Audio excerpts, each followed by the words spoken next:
Hello everybody, welcome to another episode. Today I would like to briefly talk about the Challengers Cup and why it's worth your time watching while we wait for the next big competition, which is the European Championship. Now, the Challengers Cup is a way for teams to get into the Volleyball Nations League.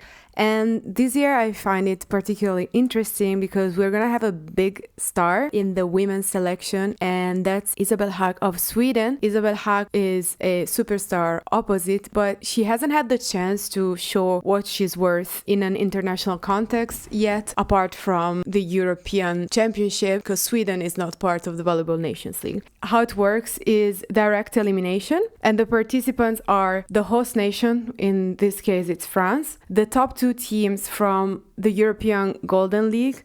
In this case, it's Sweden and Ukraine. We have the bottom team of the VNL, which in this year is Croatia, but we have to say they're not really the bottom team because that would be Korea. However, Korea being some sort of founding member of the VNL, they cannot be kicked out.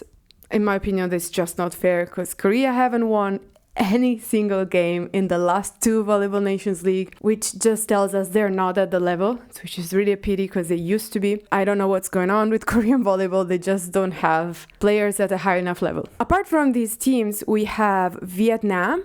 And Vietnam actually qualified by participating in the AVC Challenger Cup tournament. It's an interesting story for Vietnam because they had completely been kicked out of world ranking due to not participating in international competitions. But they did participate this time. They had a big jump in ranking, so good for them. Good that they're back in the game. In order to motivate them to do this, the FIVB decided to give a lot of points to teams who would come back to international competition, and that worked for them. And we're going to have a chance to see a Southeast Asian team that we're not that familiar with in an important competition, so that's going to be fun. Then we have Kenya. They're the representative of the African continent. Again, I really struggle to find information as to how they qualified, but they seem to be, together with Cameroon, one of the top teams. We also saw them at the World Cup last year. And the last one is Colombia. Again, a really hard time finding out how they qualified. They were there also last year in the Challenger Cup, but I really couldn't find out how they did that. But if we look at the ranking for South American teams, first is Brazil, which obviously is already in the VNL, and second would be Colombia. But unfortunately, guys, I spent hours looking for this in different languages on Twitter, on Google. Not much information to be found. If you guys know more details about this, please share. I'd be really interested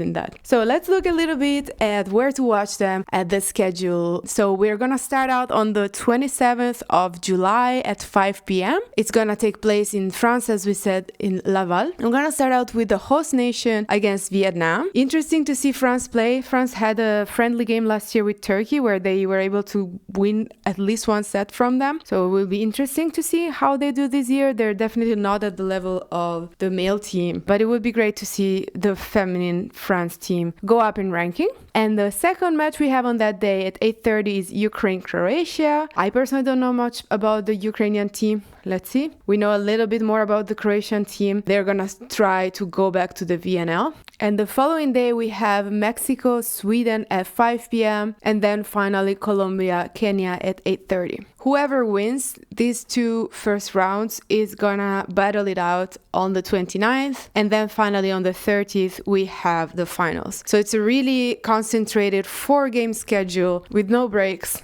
So yeah, the best team will get their ticket to the VNL. Where to watch it? Once again on volleyballworld.tv. Yeah, I don't know about local broadcasting, but unless you are from one of these nations, I doubt that it will be just on normal TV.